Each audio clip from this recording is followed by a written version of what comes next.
그러면 이어서 또 바로 이제 진행을 하도록 하겠습니다.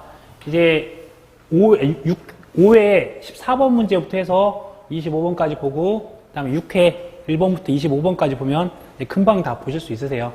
저처럼 하는 것처럼 이렇게 몇 번 반복하시면 거의 진짜 좀 어렵거나 이 문장 자체가 생소한 문장이 나오는 걸 제외하고는 다 쉽게 푸실 수 있으세요. 자신감 가지시고 하시면 됩니다. 먼저 초과보험에 관한 설명으로 옳지 않은 것은, 그러니까 초과보험이라고 하는 거는 보험 금액이 보험 가액보다 큰 경우라고 말씀드렸어요. 그래서 보니까 보험 금액이 보험 계약 당시에 보험 계약의 목적의 가액을 현저히 초과한 때를 말한다. 이게 더 큰 부분이니까 맞는 부분이죠.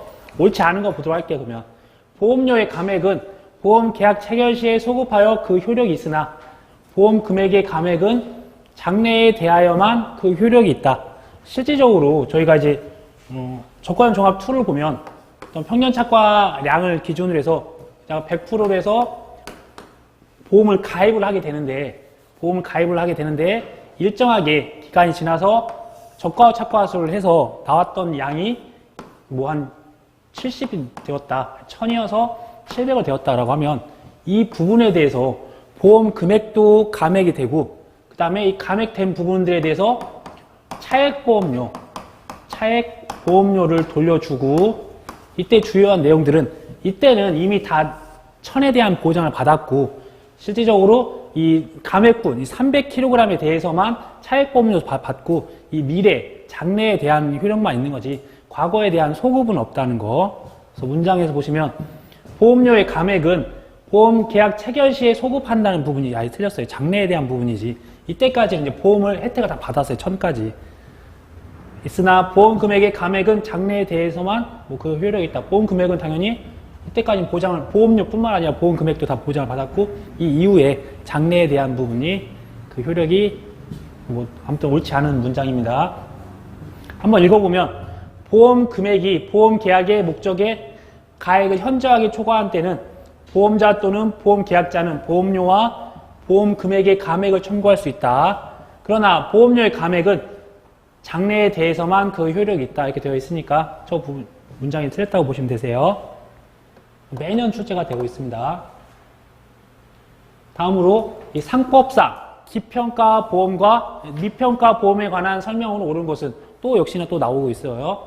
보니까 한번 당사자 간에 보험 가액을 정하지 아니하였대요. 이거 미평가 보험이네요. 그러면 미평가 보험은 계약 체결 시가 아니라 사고 시잖아요. 근데 보험 계약 체결 시라고 했다고 하니까 틀렸네요. 당사자 간에 보험 가액을 정한 때 기평가 보험이네요. 그 가액이 사고 발생 시의 가액을 현저하게 초과한 때에는 사고 발생 시의 가액을 보험 가액으로 한다. 이게 맞는 문장이고요. 하나 더 보면 당사자 간에 보험 가액을 정한 때 기평가 보험이네요. 그 가액은 사고 발생 시가 아니라 계약 체결 시에 하는 것들이라 말씀드렸어요. 사고 발생 시에 가액을 정한 것을 본다. 이런 부분이 틀렸다고 보시면 되세요. 여기서 한번 보면 기평가 보험은 사고 발생 시에 이게 아니구나. 당사자 간에 보험 가액을 정한 때는 그 가액은 사고 발생 시의 가액으로 정한 것으로 한다. 결국은 이제 계약을 체결 시에 이것을 가지고서 사고 발생 시의 가액을 이제 추정을 해오는 거예요, 그냥.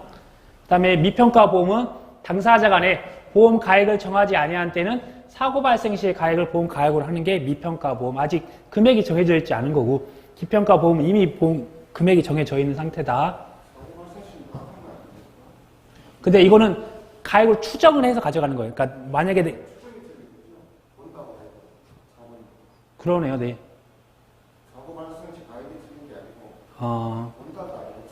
근데 이것도 사고 발생 시 가액 갖다 하진 않고 보험 계약 체결 시에 이제 그런 것들로 하는 부분이라서, 네, 내용은 뭐 비슷하다고 보시면 되세요. 이거 기평가도 사고 발생 시 가액을 한다고 되어 있잖아요.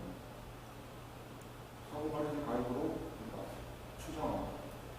네, 그러니까 이 의미 자체는 그 말씀하셨던 대로 그렇게 추정은 하되 이거를 계약 체결 시에 딱 결정이 나는 거고, 그래서 결정은 계약 체결 시에 만약에 계약 체결 오늘 이제 2월 10일 날 계약 체결을 한다고 하면 만약에 향후에 4월 10일 날 이 가액 자체를 미리 이날 결정을 하는 게 기평가 보험이고, 미평가 보험은 이때 나왔던 가액 갖다 하는 부분이라서 이 부분들도 맞는 문장이고요. 이 부분들도 지금 이제 새롭게 또 생각하면 또 유사한 문장에다 생각해 주시면 좋을 것 같으세요.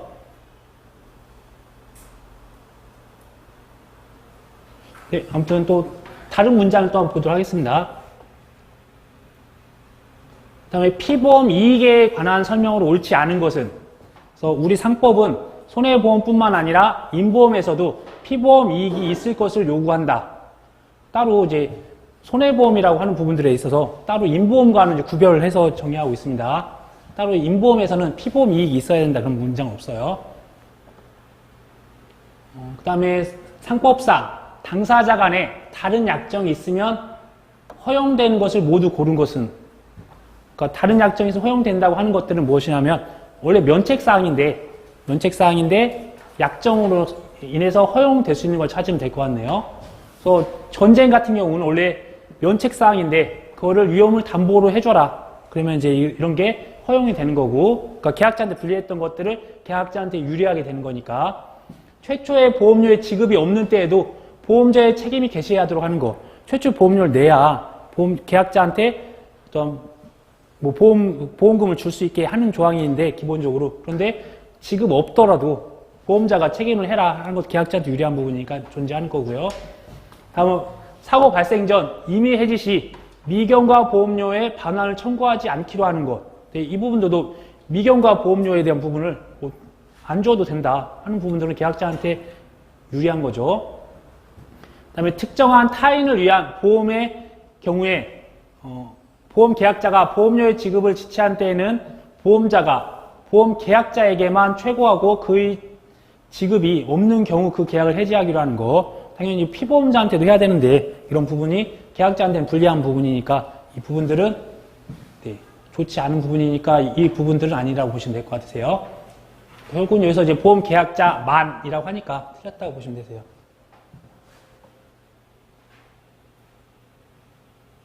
다음은 역시나 또 중복보험에 대한 부분이 나오네요. 중복보험에 대해서 앞부분은 뭐 특별한 건 없고 옳은 것이라고 되어 있는가 보니까 동일한 보험계약의 목적과 동일한 사고에 관하여 수개의 보험계약을 체결하는 경우에는 보험계약자는 각 보험자에 대하여 각 보험계약의 내용을 통지하여야 한다.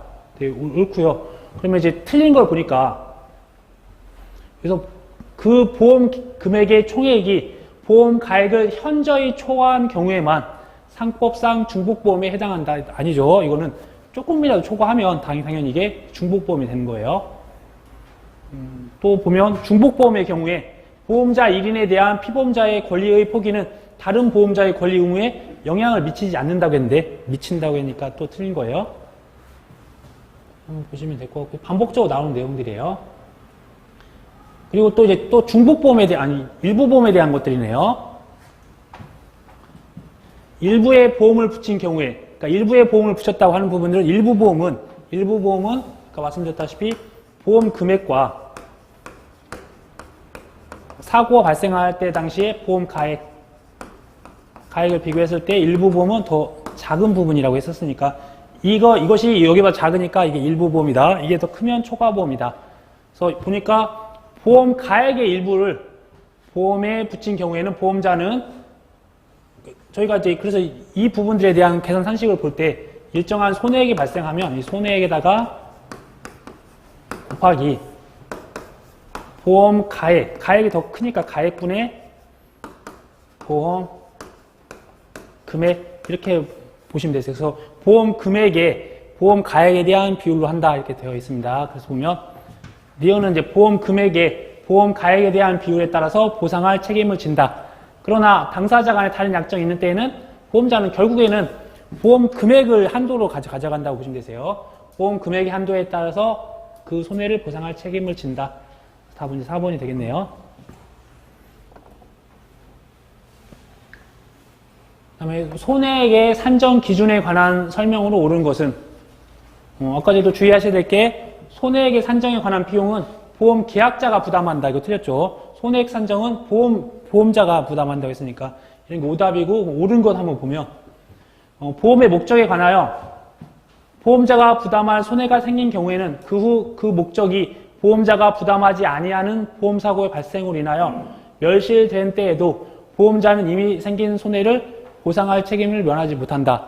그러니까 만약에 이게 어떤 보험 목적물이 건물이었는데 화재에 대한 보험을 가입을 했어요. 그래서 화재에 대한 것들이 나서 화재로 인해서 많이 탔는데 갑자기 어떤 태풍이 불어와서 그걸 다 멸시를 시켰다. 근데 화재 보험에 대한 것들이 들었기 때문에 어떤 태풍에 대한 보장을 안 해줘야 되지만 실질적으로 그 보험 사고가 화재로 일어났기 때문에 그때 이미 발생한 손해에 대해서는 당연히 보상을 해줘야 된다. 그래서 보상할 책임을 면하지 못한다. 그래서 보상을 해줘야 된다.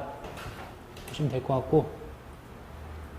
다음으로 이제 가로 안에 들어갈 상법 규정으로 옳은 것은 보험 목적의 양도에 대한 부분이네요. 양도는 양도인, 양수인이 다 어떠한 것들에 대해서 통제의 의무가 있잖아요. 그래서 봤더니 피보험자가 보험의 목적을 양도한 때에는 양수인은 보험 계약상의 권리와 의무를 승계한 것으로 추정한다. 네, 그렇죠.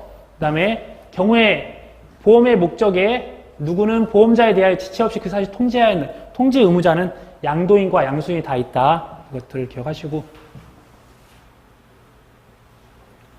그런데 이제 여기서는 이제 문장이 그러니까 양도인과 양수인은 같이 해야 되는 거고 양도인 또는 양수인 그것은 양도인이 해도 되고 양수인이 해도 된다는 의미라고 보시면 되세요. 또 이렇게 나왔네요. 양도인과 양수인은 틀리고요. 양도인 또는 양수인 이렇게 해서 좀 기억을 해주세요. 또 법조항에도 이렇게 양도인 또는 양수인으로 이렇게 표시가 되어 있습니다. 다음으로 손해방지 의무에 관한 상법 규정의 설명으로 옳은 것은 그래서 피보험자뿐만 아니라 보험 계약자도 다 손해방지 의무를 지고 있고 통제의 의무도 있고 또 알릴 의무도 다 있습니다. 이거 뭐 특별한 건 없으니까 뒤로 가도록 할게요. 또 역시나 제3자에 대한 보험자 대위에 관한 설명으로 옳지 않은 것, 옳지 않은 것이라고 하니까 한번 내용을 보면 저희가 제3자라고 하는 부분들은 결국에는 저희가 볼 때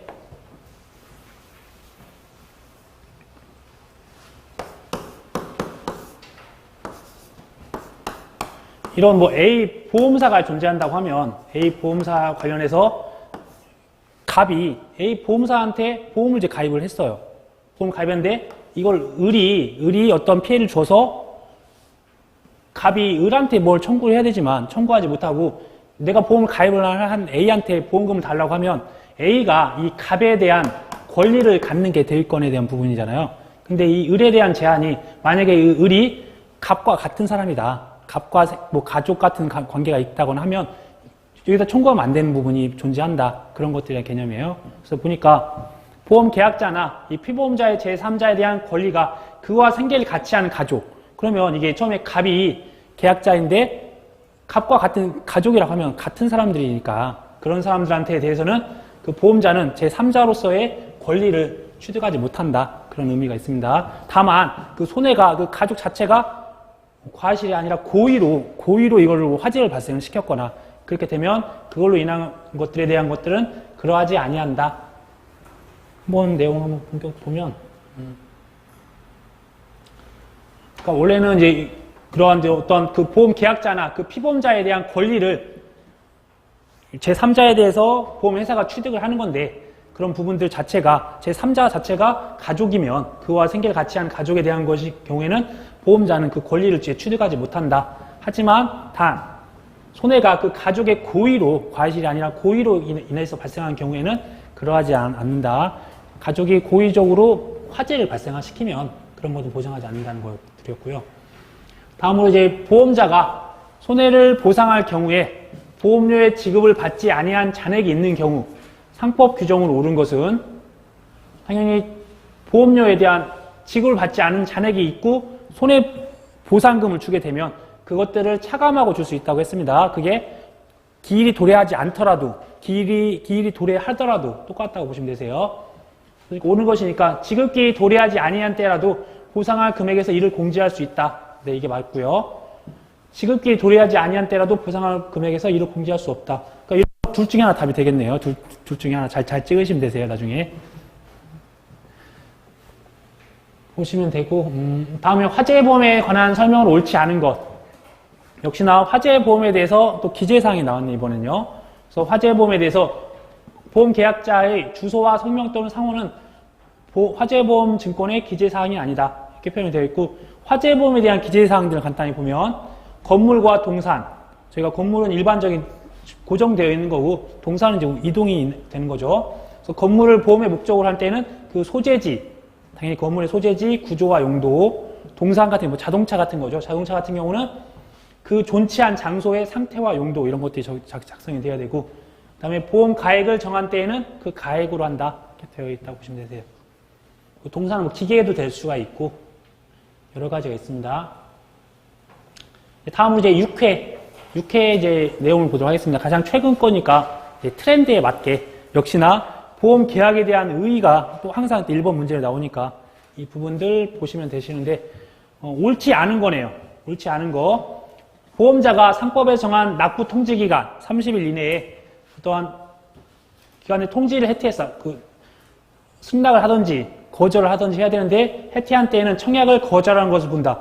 통지를 안 했으니까 당연히 승낙한 것으로 보는 거잖아요. 그래서 기본적인 문제.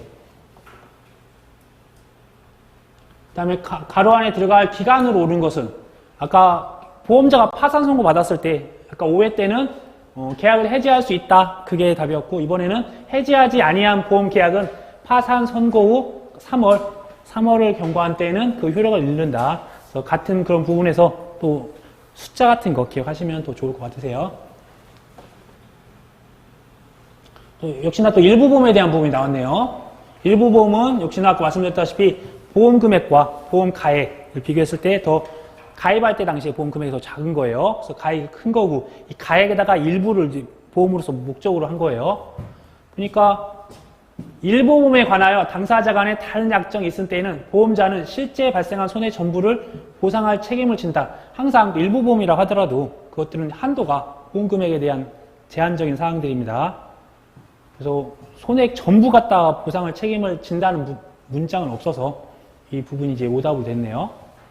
한번 여기 있네요.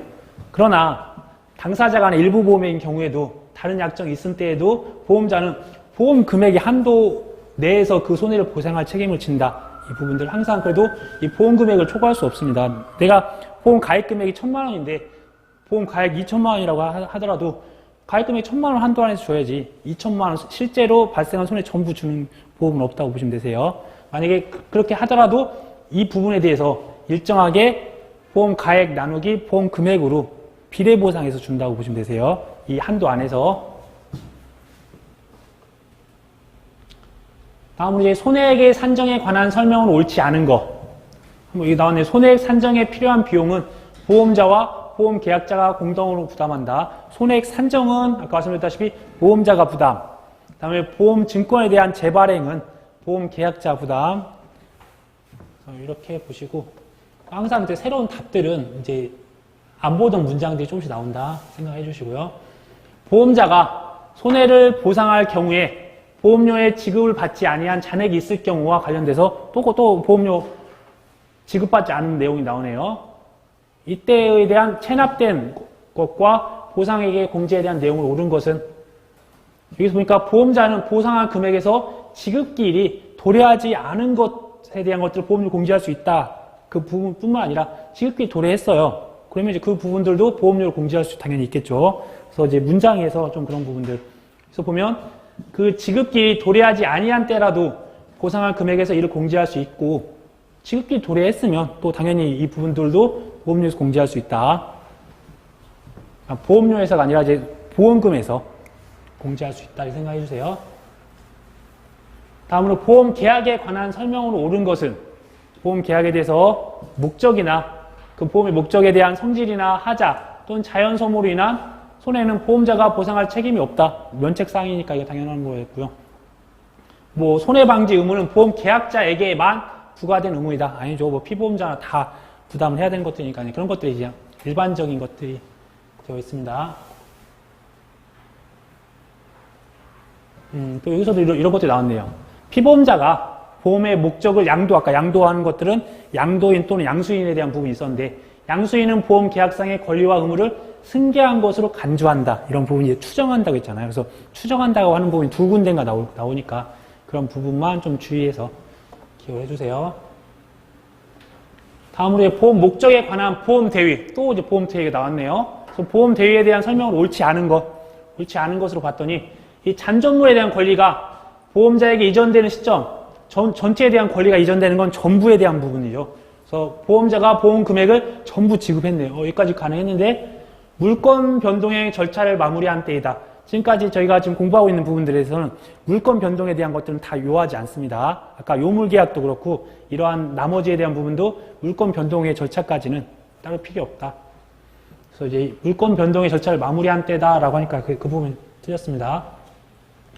다음으로 화재 보험에 관한 설명을 옳지 않은 거. 또 이런 부분은 좀 약간 논란의 소지가 있을 것 같아요. 화재 보험에서는 일반적으로 위험 개별의 원칙이 적용된다. 저희가 지금 공부하고 있는 모든 보험은 따로 어떤 개별적인 게 아니라 좀 포괄적인 개념이라고 보시면 되세요. 그래서 만약에 맞게 정답을 친다고 하면 위험 포괄의 원칙이 적용된다. 개별적으로 하는 게 아니라 화재 사고 발생하면 어떤 걸로 인한 불로 발생을 하더라도 다 보장을 해줘야지. 성냥으로 난 불만 아니면 무슨 담배로 일어난 불만 인정해주겠다. 그렇게 하면 안 되니까 전체적인 어떠한 화재의 사유가 발생하더라도 다 보장을 해주겠다. 그게 적용되어야 된다고 보시면 되세요. 화재보험 증권에 관한 설명으로 옳은 것이 나왔네요. 그 다음에 화재보험 계약에서 보험 가액을 정했다면 이를 화재보험 증권에 기재해야 된다. 세 번째 항에 있었던 보험 가액을 정한 때에는 그 가액을 정하고, 건물로 할 때는 소재지, 구조, 용도, 동산으로 했었을 때는 그 존치한 장소의 상태와 용도. 그래서 결국은 용도는 똑같은데 소재지 구조냐 아니면 장소의 상태냐 이것들만 잘 구분해 주세요. 나중에 또 이것들이 크로스돼서 나올 수도 있으니까 건물이란 표현에다가 동산이란 문장을 쓸 수도 있어서요. 다음으로 집합보험에 관한 설명을 옳은 것은 또 집합보험도 한 두 문제 정도 꾸준하게 나오는 것 같네요. 그래서 집합보험에서는 피보험자의 가족과 사용인의 물건도 보험의 목적에 포함된다. 당연히 다 포함이 됩니다. 집합건물 안에서. 여기서 보면 하나 또 틀린 것도 있으면 집합된 물건을 일괄하여 보험의 목적으로 한 때에는 그 목적에 속한 물건이 보험 기간 중에 수시로 교체가 됐네요. 수시로 교체된 경우에 보험사고의 발생 시에 현존한 물건에 대해서는 보험의 목적에서 제외된 것으로 한다. 당연히 현존하는 것들은 보험 사고 발생 시에 다 이걸 다 포함을 하는 거죠. 그래서 이제 이런 부분이 틀렸습니다. 다음으로 보험 계약의 성립에 관한 설명으로 옳지 않은 거 한번 보도록 하겠습니다. 먼저 보험 계약은 보험 계약자의 청약과 이에 대한 보험자의 승낙으로 성립한다. 네, 맞네요. 계약자가 청약을 하고 보험자가 승낙을 함으로써 성립이 되겠죠. 그런데 보험 계약자로부터 청약을 받은 보험자는 보험료 지급 여부와 상관없이 청약일로부터 30일 이내에 승낙 의사표시를 발송하여야 한다. 아니죠. 보험료를 최초 보험료나 아니 전부에 대한 것들을 보험료를 받아야 되는 것들이 있습니다.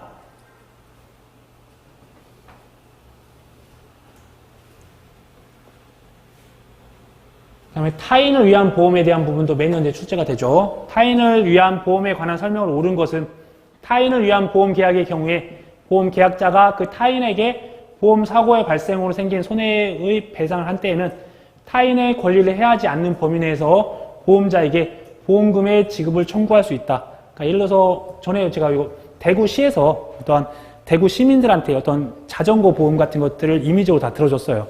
그러면 대구 시민들이 그 혜택을 받는 건데 대구시가 NH 손보에다가 만약 보험을 가입을 해서 그 NH 손보에서 시민한테 줘야 되는데 그런 것들이 좀 안 주게 돼서 대구시에서 대구 시민한테 미리 보험금을 주면 그 대구시는 보험회사한테 그것들에 대해서 일정한 권리 침하지 않는 부분들을 이미 줬으니까 이미 보험자에게 보험금액의 지급을 청구할 수 있다. 이렇게 간단하게 기억해 주시면 될 것 같으세요. 그 다음에 보험 증권의 교부에 관한 내용으로 옳은 것을 모두 고르시오. 이제 이런 것들이 이제 시간이 오래 걸립니다. 보험 계약이 성립하고 보험 계약자가 최초의 보험료를 지급했다면 보험자는 지체 없이 보험 증권을 작성하여 보험 계약자에게 교부하여야 되겠죠. 그 다음에 보험 증권을 현저하게 훼손한 때에는 보험 계약자는 보험 증권의 재교부 청구할 수 있죠. 이 경우에 증권 작성 비용은 보험자의 부담으로 한다. 또 이런 게 항상 또 나와서 보험 계약자의 부담으로 해야 되니까 니은이 틀렸네요. 그 다음에 기존의 보험 계약을 단순하게 연장 또는 단순하게 변경할 때에는 보험자는 그 사실을 보험증권에 기재함으로써 보험증권의 교부에 가름할 수 있다고 했습니다. 그래서 맞는 문장이네요. 다음은 이제 보험 사고에 객관적으로 확정을 할 수 있는 효과에 대한 설명으로 옳은 것은, 옳은 거라고 하니까 옳은 것부터 보고, 보험 계약 당시에 보험 사고가 발생할 수 없었다. 그래서 당사자 쌍방과 그러니까 원래는 보험 사고가 발생할 수 없는 거였다. 이미 발생을 했다. 그런 것들은 무효 사유가 되는 거잖아요. 그런데 당사자 쌍방과 피보험자 그 사실을 몰랐다면 둘 다 이런 것들에 대한 이게 이미 발생했는지 발생할 수 없었다는 것들에 대한 것들을 알지 못했다고 하면 그 계약은 무효로 하지 않는다. 네, 그 계약은 무효로 하지 않는다. 근데 알았다면 당연히 무효로 해야 되겠죠. 한번 보면 보험 계약 당시에 보험 사고가 이미 발생하였더라도 그 계약은 무효로 하지 않는다. 이미 발생을 하였으면 당연히 무효로 해야 돼요. 근데 그 사실을 알지 못했다고 하면 그때는 무효로 하지 않겠다. 이게 단서 조항. 역시나 보험 계약 당시에 보험 사고가 발생할 수 없는 것, 이미 발생하거나 발생할 수 없는 것, 그런 것들은 다 무효로 무효다. 단지 이 당사자 쌍방과 피보험자 그 사실을 몰랐으면 그것들 무효로 하지 않겠다. 이 부분들 반복적인 내용이에요.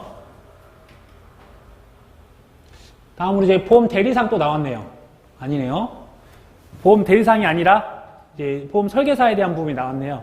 특정한 보험자를 위하여 계속적으로 보험 계약에 체결하는 보험 설계사의 권한을 모두 고르시오. 두 가지라고 말씀드렸죠. 첫 번째, 역시나 보험자가 작성한 보험 증권을 보험 계약자에게 교부할 수 있는 권한, 보험 증권을 교부할 수 있는 거. 그 다음, 보험자가 작성한 영수증입니다. 어떤 보험 설계사가 작성할 수 없고, 영수증 교부 조건으로 보험 계약자로부터 보험료를 수령할 수 있는 권한, 그 영수증 줬으니까 그 영수증에 사용하는 초의 보험료만 이렇게 받을 수 있는 게 되네요. 그 다음에 어떤 보험 계약의 취소의 의사표시 수령하거나 체결에 대한 의사표시를 할 수 있는 거는 보험 대리상이잖아요. 그래서 디귿 리을은 해당 사항이었고요. 그 다음에 임의 해지에 관한 설명으로 옳지 않은 것. 옳지 않은 것이라고 하니까 옳지 않은 것만 보겠습니다. 그러면 보험사고의 발생으로 보험자가 보험 금액을 지급한 때에도 보험 금액이 감액되지 아니하는 보험의 경우에는 보험 계약자는 그 사고 발생 후에도 보험 계약을 해지할 수 있다. 만약에 내가 1억에 해당되는 보험 상품에 가입을 했어요. 근데 사고가 발생을 3천만 원, 2천만 원 계속 반복적으로 발생하더라도 그것들이 자동 보험되고 하고 그 다음에 그 자체가 감액이 되지 않는다고 하면 당연히 보험 계약은 언제든지 해지할 수 있습니다. 언제든지 해지할 수 있다. 그래서 해지할 수 없다고 하니까 여기서 보면 보험 계약자는 원칙적으로 보험 사고가 발생하기 전에는 언제든지 계약의 전부 또는 일부를 해지할 수 있다. 네, 해지할 수 있죠. 그리고 이게 보험금을 지급하였다고 하더라도 보험 금액이 감액되거나 그러지 않으면 그러면 이 계약 또한 보험 계약을 해지할 수 있다.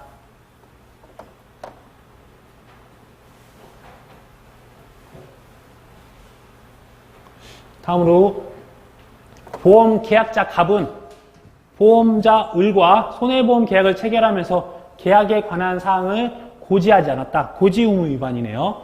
이에 대한 보험자 을의 상법상 계약 해지권에 대한 설명을 옳은 것은 계약은 당연히 해지가 될 수 있습니다. 그 계약을 해지하고 하는 부분들은 보험회사에 대한 그런 권한이니까 해지할 수 있다. 대신 그 전에 사고가 발생했는데 고지 의무 위반하고 상관없이 사고가 발생을 했다라고 하면 그 보험금에 대한 것들은 보험을 그 혜택을 줘야 된다. 그런 내용도 있습니다. 한번 보니까 옳은 것이라고 했네요. 계약 해지권은 계약 체결일부터 3년간이죠. 그러니까 1년이라고 해서 틀리고 나머지 부분들은 뭐 반복적인 내용이고 보시고 갑이 고지하지 않은 사실이 계약과 관련해 중요하지 않았어. 그러면 계약과에 상관이 없는 것들에 대한 것들을 고지는 할 필요 없으니까 그럴 때는 중요하지 않은 것이라면 을은 상법상 고지 의무 위반을 이유로 보험 계약을 해지할 수 없다. 네네 이렇게 보시면 될 것 같네요. 보험금도 똑같다고 보시면 되세요. 이 고지하지 않았던 내용들이 또한 그 사고하고 보험 사고하고 아무 연관성이 없으면 보험금을 줘야 되는 것처럼 말 그대로 이 고지해야 하는 부분이 계약과 아무런 상관이 없으면 그런 부분들은 따로 그런 이유로 해서 보험 계약을 해지할 수 없다고 하네요. 6회 때는 좀 난이도가 좀 다 많이 있네요. 문장도 길고. 보험 계약자 갑은 보험자 을과 보험 계약을 체결하면서 일정한 보험료를 매월 균등하게 10년간 지급하기로 약정하였다. 이에 관한 설명을 옳지 않은 것은 보험 계약 체결을 했고 뭐 특별한 부분 없네요. 갑은 약정한 최초의 보험료를 계약 체결 후 지체 없이 납부해야 되죠. 이게 그래야 보험 계약이 성사되니까. 갑이 계약이 성립한 후에 2월이 경과하도록 최초의 보험료를 지급하지 아니하면 그 계약은 당연히 소멸됩니다. 그래서 해지가 되는데 법률에 의거해 효력은 상실한다. 그런데 이에 관한 당사자 간의 특약은 계약의 효력에 영향을 미치지 않는다. 만약에 이 당사자 간에 이렇게 납부하지 않아도 계약은 유지된다라는 약정을 하게 되면 당연히 계약에 효력이 미치는 거죠. 그래서 계약이 효력에 영향을 미치지 않는다라고 했으니까 미친다. 그럼 더 이렇게 해주시면 될 것 같아요. 다음 내용들 보시고 또 역시나 또 이렇게 또 내용이 나오네요. 위험 변경에 대한 증가와 계약 해지에 관한 설명으로 옳은 것을 또 모두 고르라고 했네요. 보겠습니다. 위험 변경 증가의 통지를 해태했어요. 그래서 위험 변경 증가의 통지를 해태하면 보험자는 그 사실을 안 날로부터 1월 내에 보험료의 증액을 청구하거나 계약을 해지할 수 있다. 이제 이 부분이 좀 약간 어려운 부분이 이 법조항이 어떻게 되어 있냐면 여기서 보면 처음부터 계약자가 속였어. 그래서 보험 기간 중에 보험 계약자 또는 피보험자가 사고 발생의 위험이 현저하게 변경 또는 증가하는 사실을 안 때에는 지체 없이 보험자에게 통지해야 돼요. 이제 알면서 이걸 해태한 때는 보험자는 그 사실을 안 날로부터 1월에 한해서 계약을 해지할 수 있다. 그러니까 여기서는 뭐라고 했죠? 뭐 증액을 시키거나 그러지 않고 그냥 해지만 된다. 해지만 할 수 있다.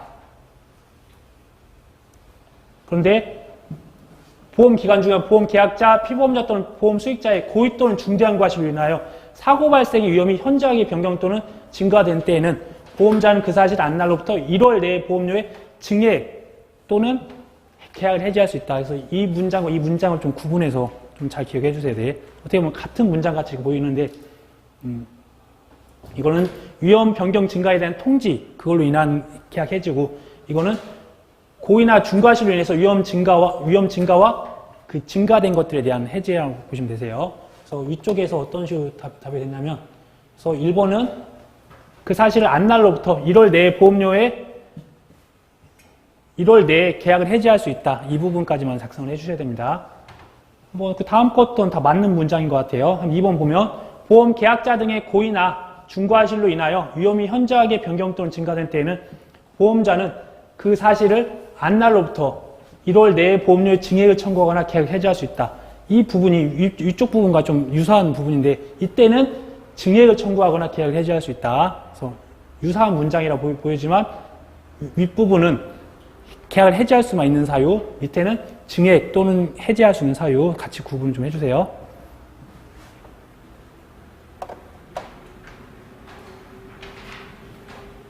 이거랑 틀리죠? 네네. 밑에는 우연히 해태했고 밑에는 이제 보고를 했고. 네네. 네, 그러니까 밑에는 이제 보고를 했으니까, 그러니까 알려줬으니까 그 알려준 것들에 대해서 증액을 하거나 아니면 해지를 하거나 결정할 건 있고 위에는 아예 안 알려주고 알면서도 악용하는 부분이 있으니까 그런 것 같아요. 다음으로 역시나 또 중복보험이 나옵니다. 중복보험 보면 역시나 동일한 보험계약의 목적과 동일한 사고에 관하여 수개의 보험계약이 동시에 또는 순차에 결정된 경우에 그 보험금액의 총액이죠. 보험금액의 총액이 보험가액을 초과한 때는 보험자는 각자의 보험금액의 한도에서 연대 책임을 진다. 보험금액인지 보험가액인지 잘 구분하시고 아까 설명해드렸던 거 있잖아요. 그런 것들을 토대로 해서 기억을 하시면 되세요. 역시나 또 소멸시효 나오면 다 똑같아요. 문장이 다 문제들이 항상 나오잖아요. 청구권에 관한 소멸시효 기간으로 옳지 않은 거. 그래서 보험료 청구권, 보험회사가 계약자한테 요구하는 거 이것만 2년이고 나머지가 다 3년이다. 생각해서 대부분 답이 보험료 청구권이 들어가는 것 같아요. 네. 가끔씩 이제 3년짜리 2년이라 표시하긴 하지만 대부분은 이제 이게 답으로 많이 되더라. 그다음에 손해보험에 관한 설명으로 옳지 않은 거. 보험자는 보험사고로 인하여 생길 보험계약자의 재산상의 손해를 보상할 책임이 있다. 재산상의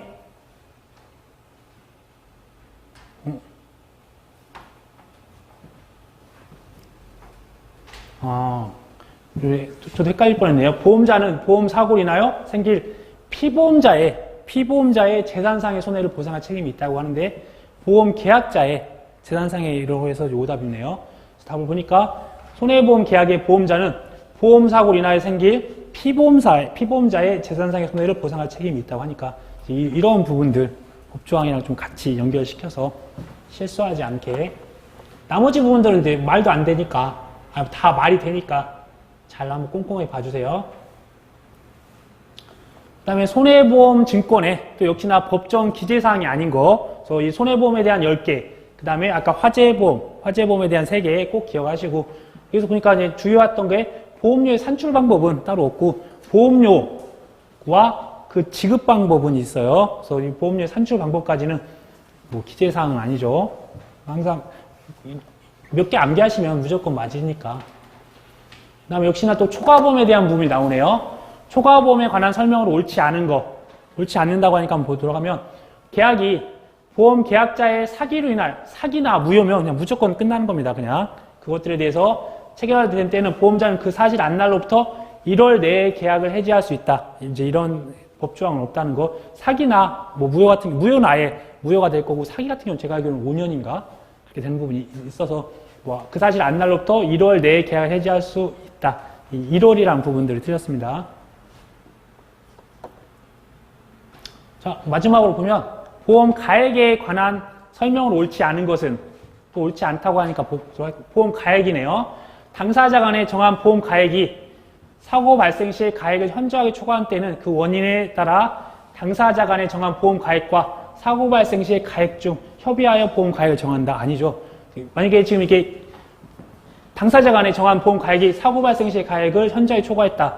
이미 정했다는 기평가 보험에 대해서 현저하게 초과됐어. 내가 보험 가액 금액이 1,000만 원이었는데 그때 사고 발생한 게 한 100만 원밖에 발생하지 않았다고 하면 1,000만 원 주지 말고 이 100만 원 줘라. 그런 의미거든요. 사실 이 1,000만 원을 가입했지만 사고 발생 시에 가액이 현저하게 초과될 때, 그러니까 가액 자체가 100만 원으로 적게 나왔을 때는 그 원인에 따라 당사자 간에 정한 보험 가액이 아니라 사고 시에 보험 가액으로 정한다. 내용을 보면